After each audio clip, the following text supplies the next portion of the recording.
Okay, so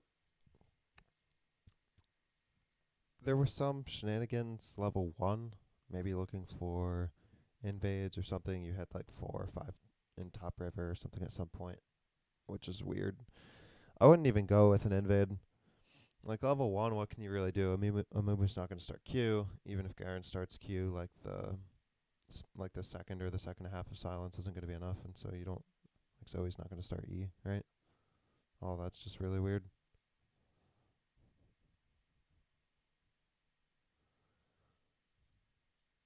Um, yeah, it's game 2. Okay. Uh,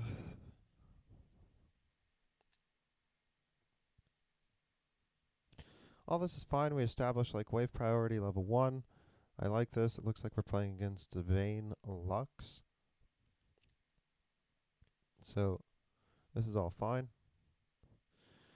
Want to make sure that they don't hit level 2 first. So all that's nice. Nice clip on the W here. Really nice.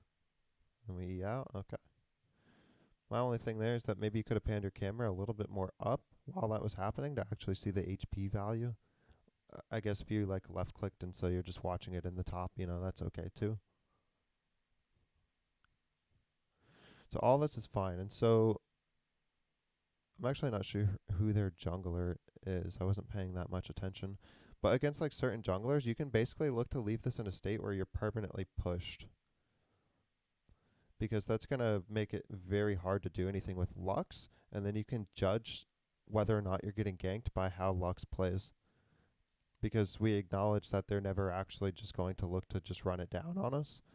And so if Lux ever starts to step up or look for an aggressive binding, then you know that there's a gank somewhere, whether or not you have vision. We can look for this. This is, yeah, wow. Force the TP early. Um, okay. I mean, Garen's just going to get insane value out of this, right? By the way, we could have still lived this. I'm pretty sure.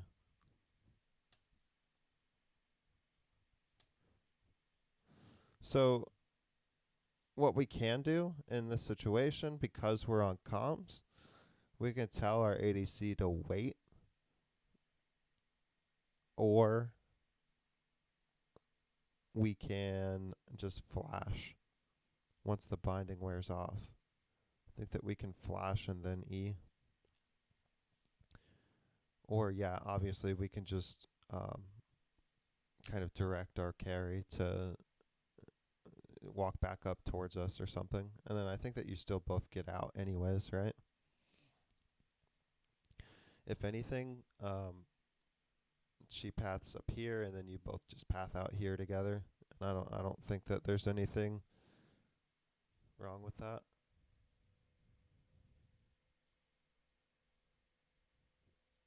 Maybe the binding just lasts too long. Maybe I'm wrong about that. Maybe you don't live there. Whatever. That's kind of unfortunate. Those types of things, just the communication there. You can look for that in future games.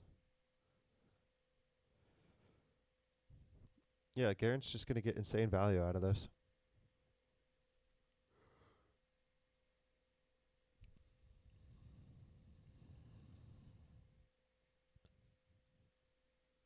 At this point, like if Garen doesn't win lane, like Garen's just fucking trolling. He's already got kill on Renekton early. Wow, Renekton's gonna die again. Wow. Yeah, so top lane's just gonna win at this point. There's no way top lane loses.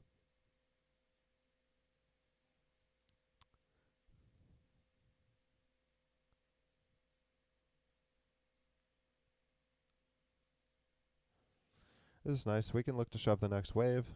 We don't need to ward. Don't need to do this. None of this is extremely valuable. I mean, that ward placement is a good ward placement, but you know that like you're not getting ganked right now because the laners aren't in lane. So you could be like there as the waves are colliding to W the waves or whatever, put your little amount of damage on them. Now she's going to recall, and you don't have necessarily a great way of defending your pink if you need to. I do think that a roam here mid. So if you did, I don't like that word either. Kane's not gonna solo the dragon. But yeah, if you like helped the Jinx shove the wave and then just like walked mid and Zoe was in the lane the entire time, then that would have been totally fine. Because Jen and Zoe have basically gone even so far. You know that they kind of killed each other earlier. So this is nice. Yeah. Oh, this is nice. Okay, the ignite's not nice. I don't know if we get the kill here. Yeah. So the decision making on whether or not you ignite in this scenario is this. First off, we wonder what the cooldown of Zoe's Q is. I don't know if she's used it, like recently. I don't know if it missed. Obviously, the bubble's on cooldown, so we don't have bubble. Electrocute was just procced.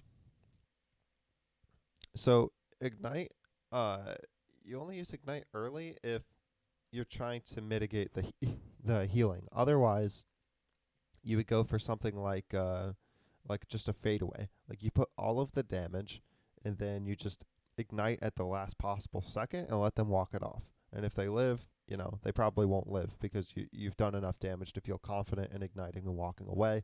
If they do, maybe it's by like one tick, and that's just unfortunate. But igniting here, like Jen's not actually going to really try to heal anything off, and even if he pops a potion, like he's not dying here. You need another form of damage. And your Q is on an 8-second cooldown, and your W is on a 10-second cooldown, so you're not going to provide any lockdown here. Yeah, and then we don't get another Zoe Q, so it looked like it was like just coming up off cooldown right at the end of all that stuff, so.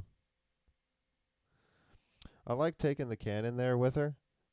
It's going to help her shove out that wave because she's probably looking for a recall, so that was really nice.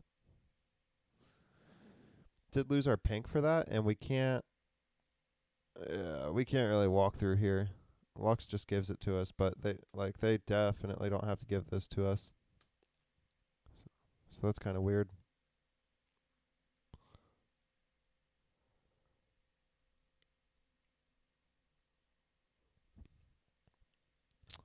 At this point, I think that you play bottom of the lane and Jinx plays top. Like in that moment of time, in that space, just because you can look to dodge out the skill shots from Lux. Like if you Lux is just going to try to hit anybody who's down there. I don't think that Lux is specifically targeting anybody. So like if you play down there, then even if you get hit, it's not that big of a deal because you can just dash out. But you don't want to force Jinx to be the closest thing to Lux, because that is the target that they want to kill. That's a strange W.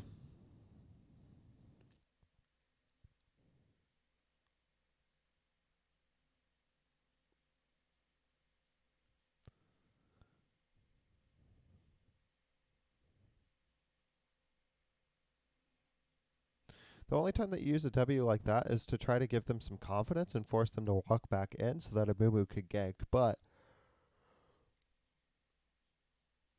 which did work, by the way. Sorry. The problem is that Amumu wasn't 6, so if he had like 2 forms of CC, then that would have been nice. Or if you were 6 and you could have like missed the W and then been able to flash ult afterwards, that would have also been okay. But you don't have enough CC. That's nice. Get the Jinx flash. Missed the cannon there. That really sucks. Looks like you can actually hold a freeze down in bottom lane.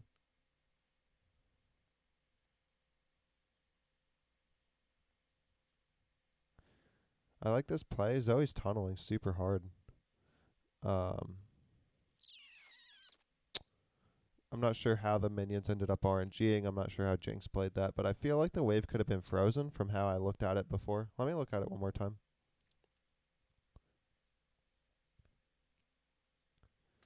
Oh, yeah. This would have definitely frozen.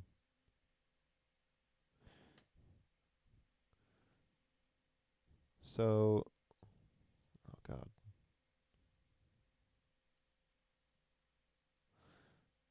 So we have 1, 2, 3 melees and 1, 2, 3, 4, 5, 6 casters versus 2 melees and 3 casters. Yeah, so this actually is a permanent freeze if you do this. Like if Jinx just holds it. I think that Jinx might have shoved the wave because there's this whole play developing here, but I don't think that this is a good roam from Zoe in the first place, and so I don't think that you need to acknowledge that you should be playing around it. If anything, like the support can go up there, but you don't have any cooldowns either, which is another reason that it's bad for Zoe to commit. Like Zoe can just like if she's coming, then she would come down and then be like, okay, we don't have anything, and so she'll just leave and then basically just loop back around and re-enter the lane.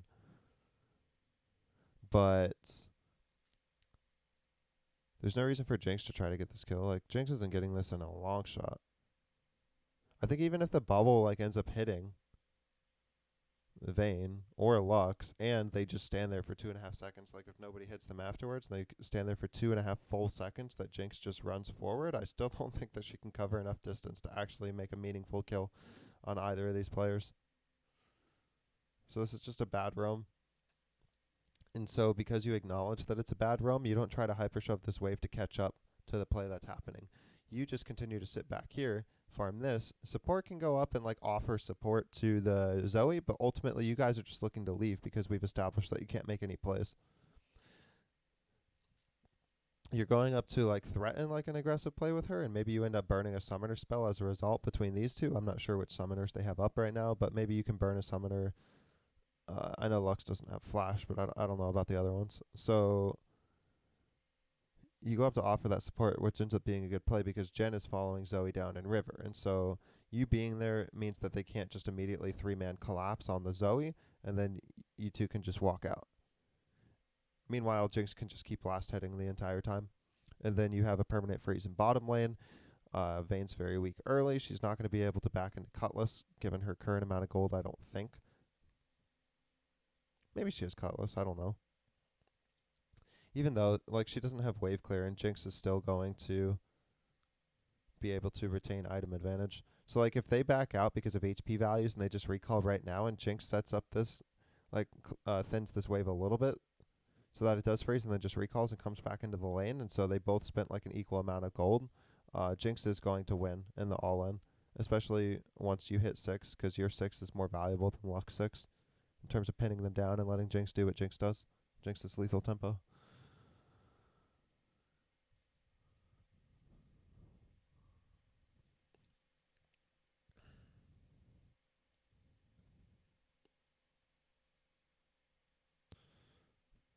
So the wave is shoved here. We're giving up. Like, that's just free. It's free. Like, bot lane's just over at that point.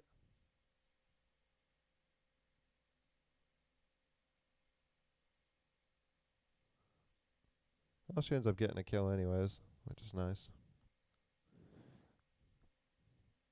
Jinx can't look for dragon here because Jinx wants to do, Jinx wants to recall and get items. She doesn't have any mana. The lane actually just locked outside of the tower. So now you just handed a freeze over to red team, which sucks. I think Jinx is recognizing this right now. Yeah, now Jinx is walking back up to try to unfreeze this. Now you're pinned in a really weird spot.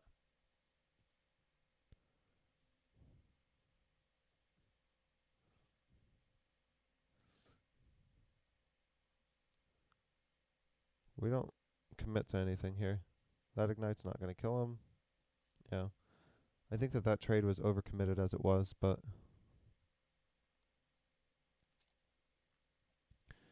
okay. Not sure if Jinx ended up getting the wave into the tower. We're not really able to see. While we're clicking back and stuff, we can be kind of like looking at the wave and seeing what's happening here. This recall is really strange if you're being cautious because of Kayn. Like if you're watching yourself because you know that Kayn is in the vicinity, and then you just choose to recall right over a wall that he could just Q you on, like that's really weird. I don't know why you would do that.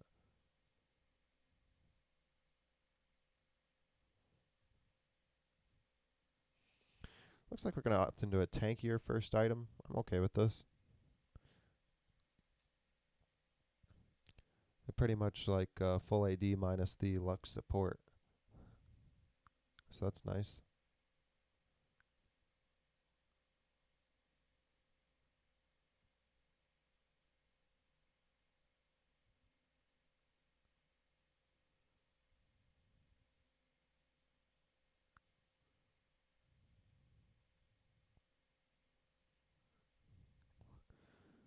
Yep, we can clear that. Vayne and Lux are both showing there, so it's totally okay. You know that you're not going to eat anything.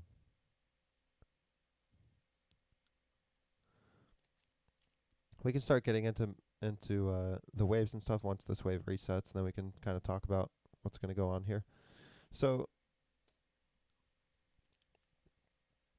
this is kind of how this lane's going to go. We have combat advantage. I don't know Jinx's items. I assume that they're good though. She got like an early kill. It just seems like the team in general is ahead. It seems like we're gonna have a lot of flexibility. So, and Dragon's not up for a little while. I don't know when exactly Dragon's up. Let's see if you press tab anytime soon.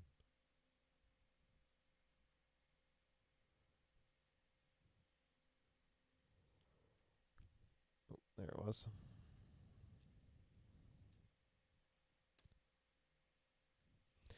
Okay, so Dragon's not up for another 4 minutes. So we have a ton of time to play flexibly. Renekton, obviously, that lane is over. Jin is doing okay, but the game's going to get progressively harder for him playing against Zoe.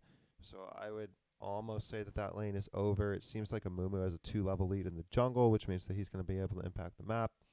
Yeah, and then Jinx is massively ahead. So Vayne has the Cutlass, but Jinx has a lot of attack damage and lethal tempo. So you can win trades here.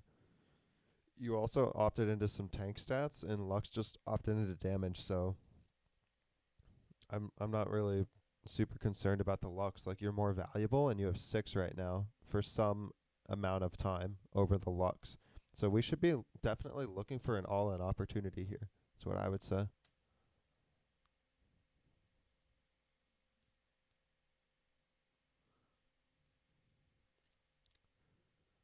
We also know that the longer we wait for this all-in, the harder it's going to become because the wave is actually shoving into them. I don't know why we're so scared right now. Kane's only level 5. Okay, he also showed top. Maybe that gives you some confidence here. Okay, mechanics of this were kind of wonky.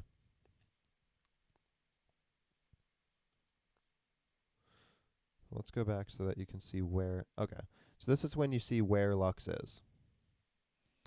You know that based on how they played it before, like when Lux was in this brush, while Jinx was clearing the minions, Lux actually kind of like did this number and went back into this brush while the minion wave was still over here, right? So Lux isn't really looking to do anything.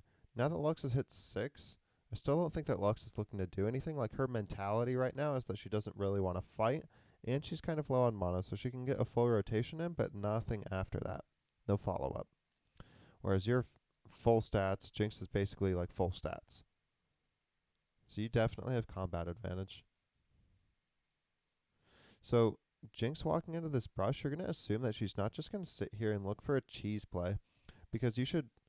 Sorry, Lux walking into the brush. She's not just going to sit here and look for a brush cheese, because if she does, like, she just dies. We've established that you have combat advantage, right? So you're going to assume that she's going to continue to walk up and maybe sit in the back of this brush until she feels uncomfortable and then just retreat to tower, because that's how she played the situation in this brush. Sat here for a while and then retreated. So whenever you go for this play, like, where you initially ping, you're pinging, she's right here. But I don't think that that's correct based on, what we just talked about. So we can E to close the lateral distance. This is E1. Then we can actually just pop R immediately, and we can start running. We can see where she goes. Now, based on the increased move speed and stuff, I don't know the exact numbers of Rakan, but based on kind of what my thought is of playing him and seeing that you have boots and stuff, you'll probably end up like right here. Lux was probably clicking backwards the whole time, so especially if you are, she's going to continue to click backwards. So you'll probably be right here when she's right here, which means that from there, you'll be able to get a W. So you get the knock up. And you obviously communicated that you're looking for an all-in, or you're looking for something, probably an all-in on Lux, because you pinged it first. You said, like, she's right here, and then you immediately started your combo. So Jinx is already going to be looking to go forward with this, right? So if you catch right here, Jinx can W, and then from there it's pretty much just stat check whether Lux dies or not.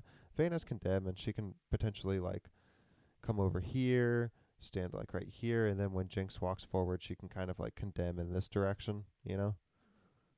But that's like the only way that I think that Lux gets out alive. And if Jinx does this, once you W onto the Lux, you'll still have like a second or two left on your ult, and you can actually just run towards the Jinx and or towards the Vayne and threaten that as well.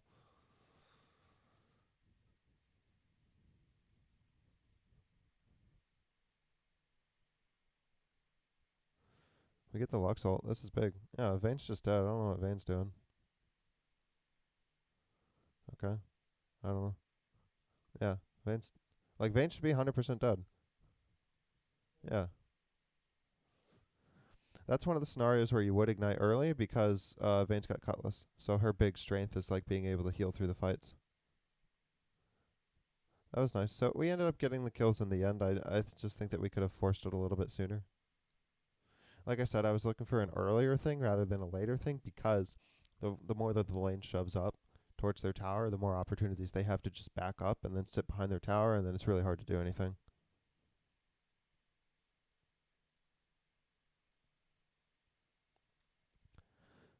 But in this, I mean, the game just kind of seems over. The score is 12-2.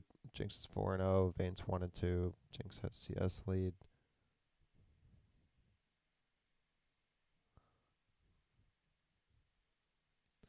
I think that just continuing to sit in lane, so not going for Mobies this game is a good choice. Just because the other lanes are already winning, like you're not trying to influence top lane at all. Because top lane won as soon as Renekton like teleported. Not sure about that Dragon Ward. That Dragon Ward doesn't do anything for us.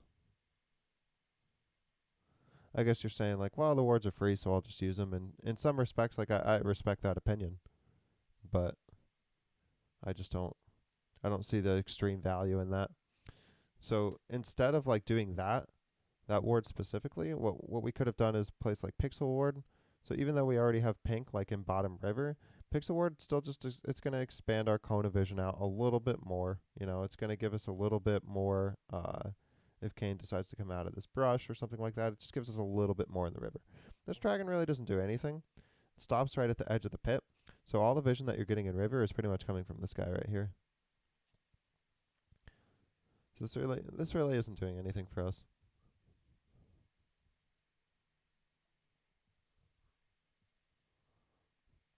Again, we can just look for all ends over and over and over again. Vayne just use condemn. So it's just like something should be all end. You have ult, you have W. So something should just look to be all end right now.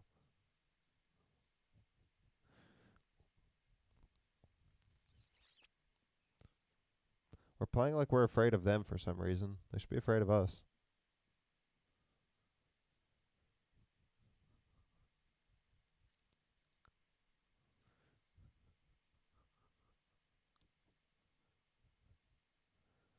Yep. Now we can dive Vayne. So I wasn't like I was opposed to the idea of diving them before, but now it's only one. And there's a lot of map pressure because Garen is in top lane and has an Amumu shadow, so you're gonna kind of expect like them to be trying to look for top side plays. This to me, yeah, this is dive all the way. Missed the W again. Did we even have the W if we ulted first? So like if you ult, obviously it charms them so they walk towards you and then you can just W yourself, like you don't have to aim it and it's just a guaranteed hit.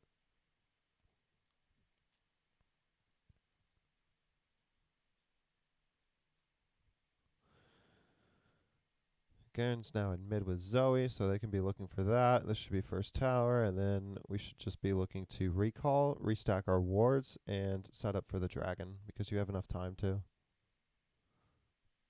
You also get Knight's Vow before this fight. Wow. Stole the scuttle.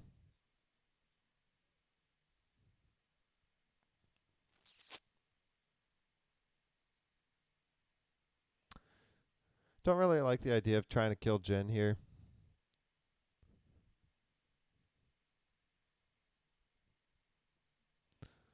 Don't really have any wards for this dragon fight. They could actually be like getting some decent vision. We don't exactly know where it is, but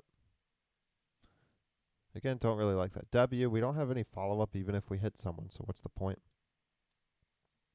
Like I understand the merit of trying to scout, but we like potentially we can actually die there if we do that. In any case, this game's over, so I'm not gonna watch this anymore. It's 13-3, you know. But even like so, even when you get ahead on those dragon plays and stuff, like don't just try to throw it away, you know. Don't just try to W over the walls, and don't try to go for like that coin flip on Jen when Jen can just walk away. You know, he doesn't have to handshake the fact that you're four manning him. So try to play, do the smart things. You know, dragon's up in 45, so we're gonna recall. We're gonna get our wards. We're gonna come back to the dragon. Do that sort of thing. It's methodical. It doesn't matter if you're ahead by X amount of gold at 15 minutes. You still make the objectively correct decisions, and then they just become easier to execute because you're ahead. Anyways, that's all I got.